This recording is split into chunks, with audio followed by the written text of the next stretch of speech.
Well, hello again, everybody. This is John Norris at Trading Perspectives. As always, we have our good friends Sam Clement and Courtney Trush. How are y'all doing? Good. How are you doing? Hey, John. Hey, guys. Before we get to the topic at hand in today's podcast, which is trends in holiday shopping and what have you, I've got to ask this question. It being so close to Thanksgiving, we're on Thanksgiving week. What items on your Thanksgiving table or tables are you most excited about having this year? The bread rolls. No, I'm just kidding.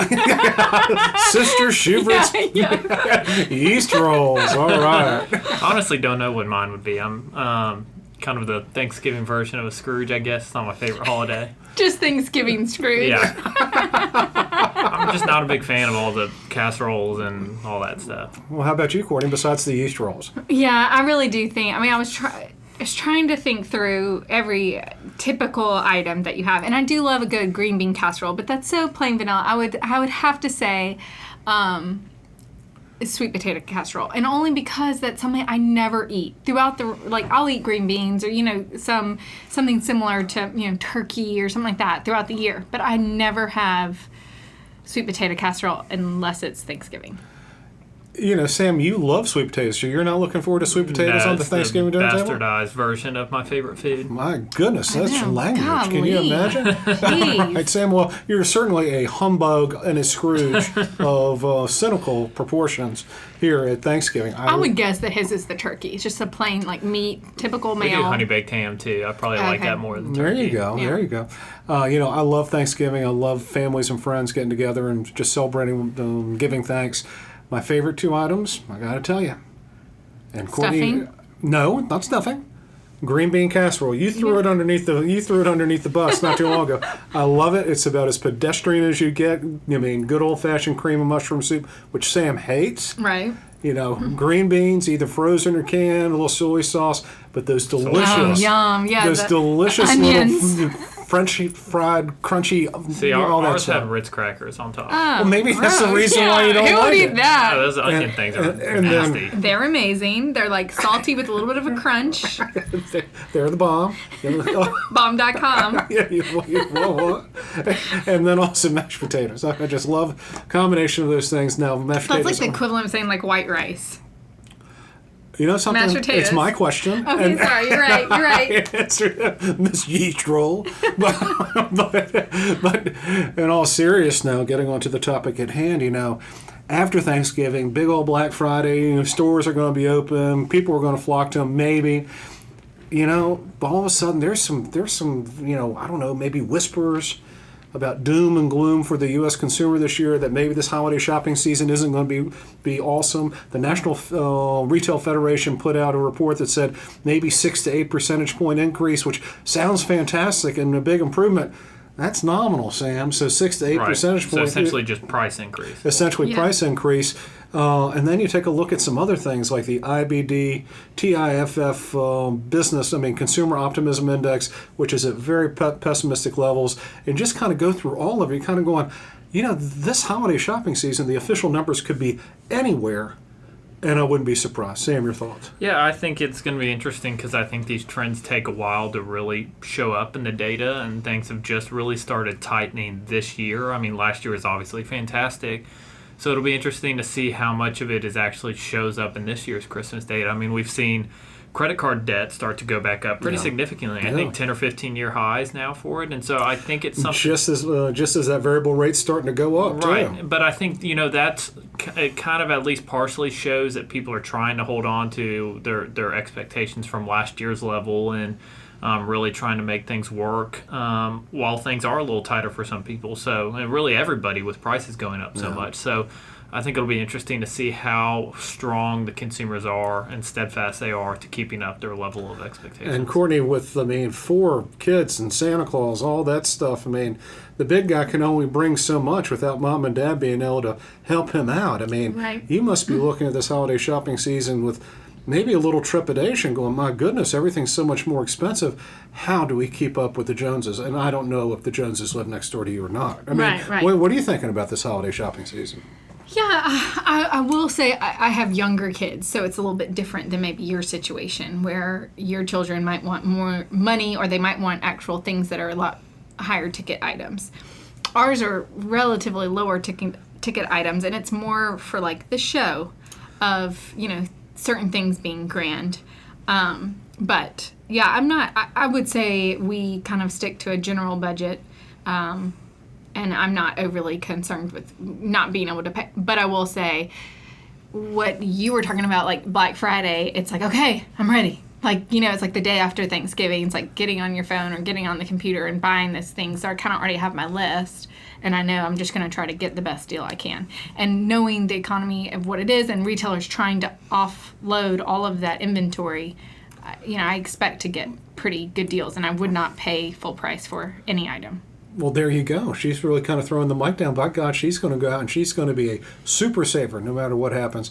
Your two youngest children probably really don't matter, frankly. I mean, particularly your youngest, you give her a couple of bright, shiny things and then that's all that stuff. Now, Sam, I've got to ask you this. Some years ago, if memory serves, you were a man who went to the local big box retailer and bought a bunch of televisions. We did do that one. And sold them out of the trunk of your car. Did not do that part of it. We did. It was more out of spite. My mother saying that there was no way we were going to go and get anything substantial and we were going to fight these crowds for no reason. So my father and I and my sister all went and we did load up on TVs. And what did you do with them all? Yeah. If you didn't sell them out of the back of your car? Parent, they put them in their rooms, and I took one, and that That's not the story I remember. I guess you're just trying to keep the fuzz away from it, I think. Well, do you have any plans to do anything like that this year? No. Is that because the cost of televisions is so expensive? No, I think it's more that was kind of a one-time thing. I think that's it's a very unique situation where that's worth it. Black Friday, actual physical Black Friday shopping. Okay, now here you are, less than 2 years into your marriage. Empty nester because you don't have any chickadees already or what have you. What are your plans for the holiday shopping season? Do you think it's going to be more or less than last year? And let's just hope Hannah doesn't listen to it if you say it's going to be less. I think it'll, hopefully be the same and maybe, total amount you're spending a little bit more. And I think that's where the general consumer is.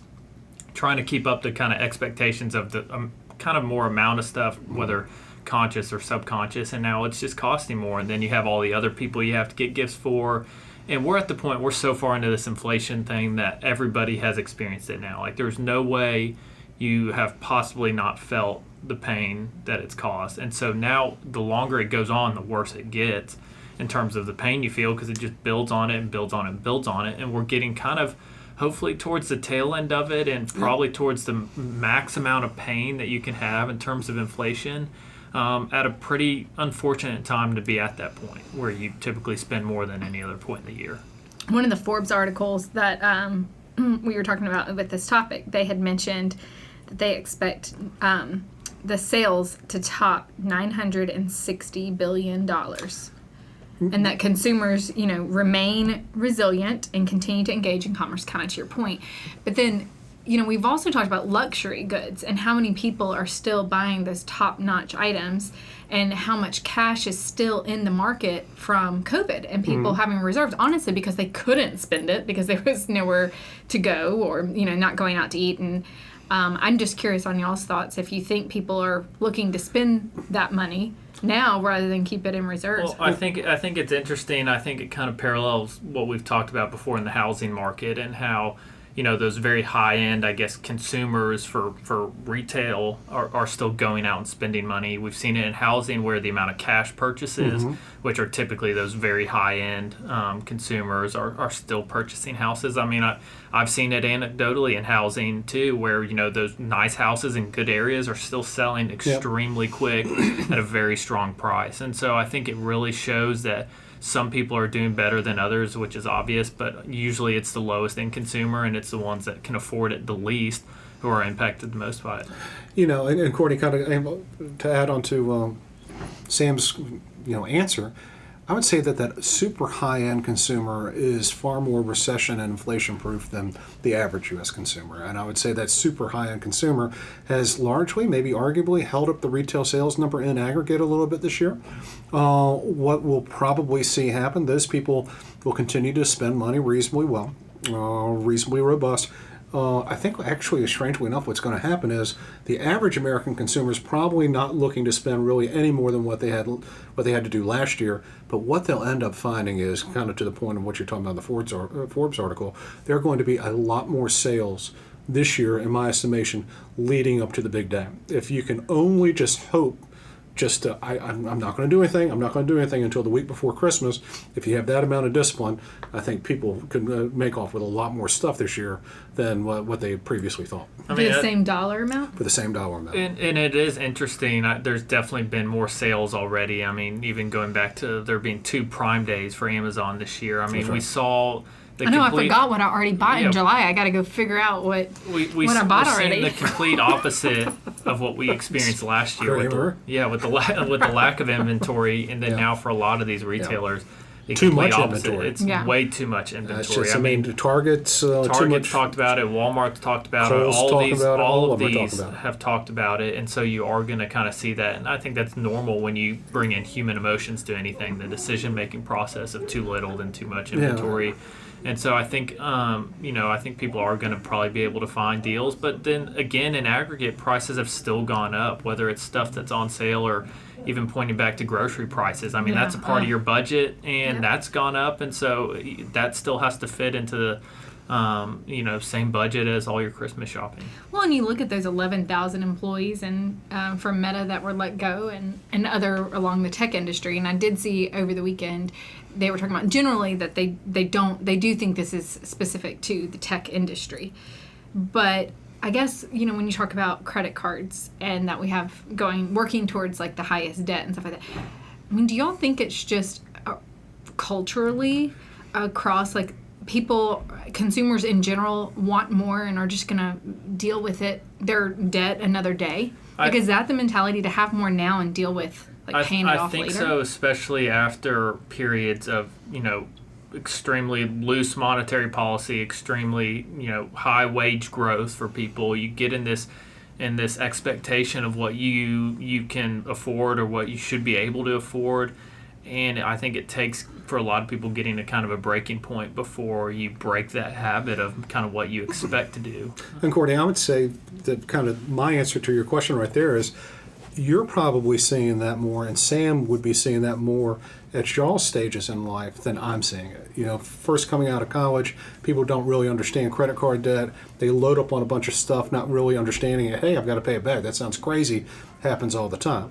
And then you're at a stage in life where there is a measure of keeping up with the Joneses. The kids need to be wearing the top flight stuff. You spend more on this type of stuff so you don't look like your old Mother Hubbard or something along those lines. Mm-hmm. So people tend to spend up a little bit too much. By the time you get to my age, I mean, my Lord, 1 foot in the grave and all that stuff. Oh my gosh. If I'm still trying to keep up with the Joneses at this juncture in my life and my career, then there's something fundamentally wrong with me. So you don't see that quite as much when you get to my age. People trying to buy the over-expensive car to try to show off a little bit. Right. You get that over-expensive car because you want it and you can afford it. So I think there's a little bit less of that going on. People just have to have it for whatever reason. For instance, this year, and Beth doesn't know it yet, she will after the podcast.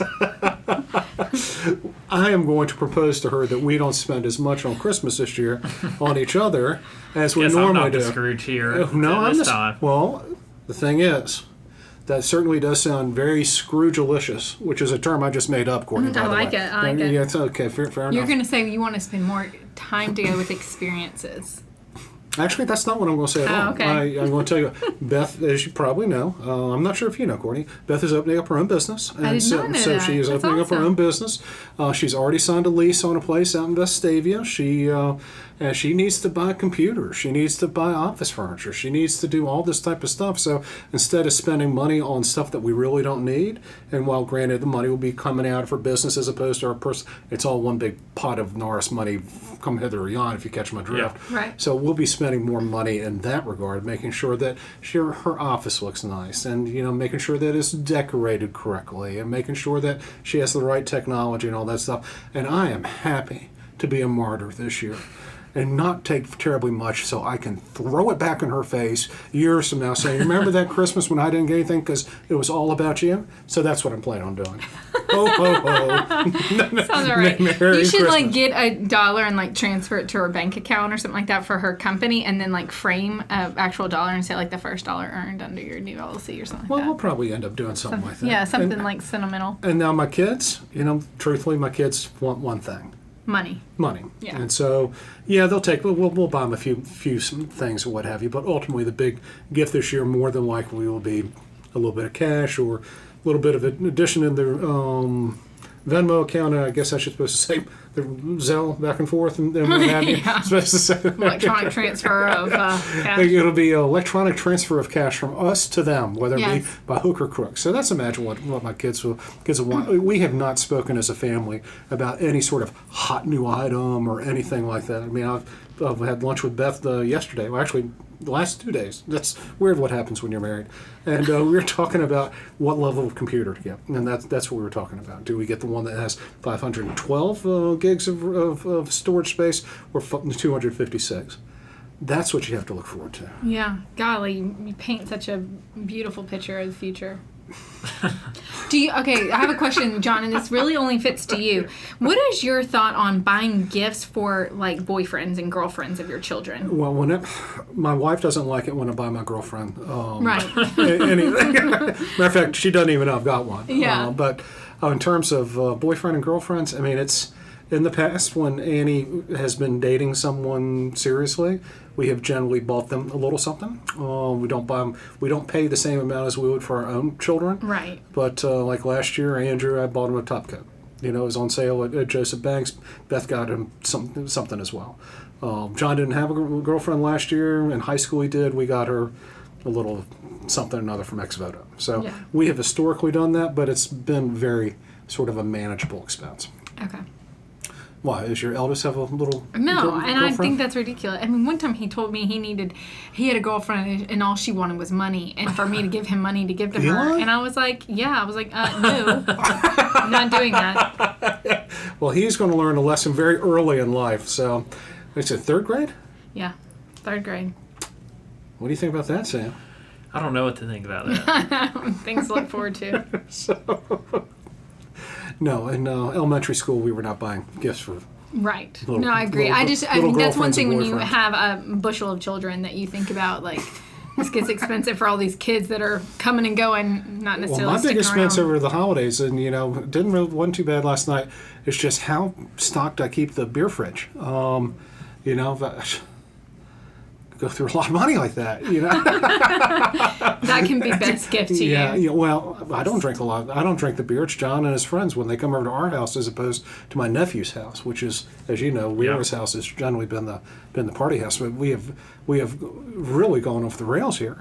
Well, you can also do this thing where you charge somebody on those cash transfer apps where you can send them, after they clear you out of your beer fridge, you send them a request to help fund the refilling of the beer fridge. Well, John would send that to his friends. They would pay him. He would keep the money, and then ask me to buy money. Exactly. He knows how to work the system. He certainly knows how to work the system. I'm not going to go to Watts or Will's and, "Hey, bud, you need to pay me for the beer." That'd be very uncool. But kind of going back to holiday shopping just in general, I think it's fair to say that I don't think this is going to be a blowout holiday shopping season. But I do think U.S. shoppers will probably end up being a little bit surprised by how much they actually end up getting for their money. Because right now, I would say many of them are probably pretty pessimistic heading into the shopping I season. think there will Sure. just be a little more calculation before making all your purchases. Is Where she last gonna- year was a freak out. If you find it, go ahead and Yeah. buy it. Right, Doesn't matter exactly. the price. Now it's like, okay, maybe I'll wait till Cyber Monday. I know I'm going to get this for somebody, but maybe I can get a better deal for it then, because there's a lot more deals now. Budget's a little tighter, obviously, and you just kind of figure out where you save a little here and there, and hopefully get the same amount, maybe a little more. But it's more work for it than it was last And year. I would tell you, last year we had all kinds of supply chain issues, and they're not completely rectified yet.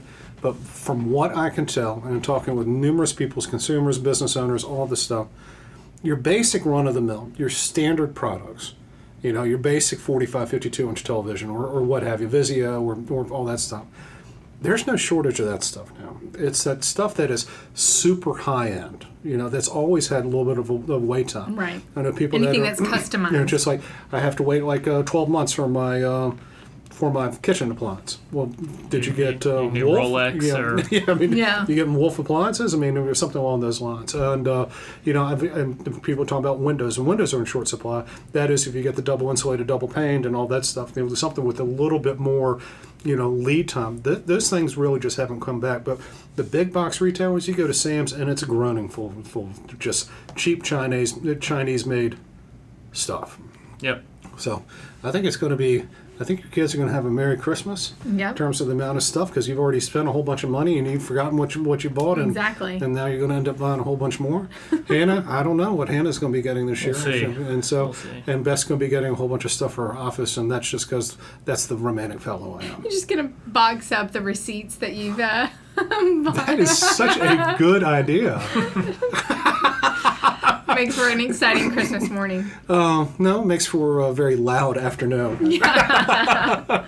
All right, guys. Thank you all so much for listening. We always love to hear from you. Also, if you have any comments or questions, please, by all means, let us know. You can always drop us a line at tradingperspectives@oakworth.com, or you can leave us a review on the podcast outlet of your choice. As always, if you're interested in reading more or hearing more about what we have to say or how we think, please, by all means, go to oakworth.com and take a look underneath the Thought Leadership tab for all kinds of exciting information. Guys, one last chance to have the last word on this topic. That's all I got. That's it, John. That's all I've got today, too. Y'all take care.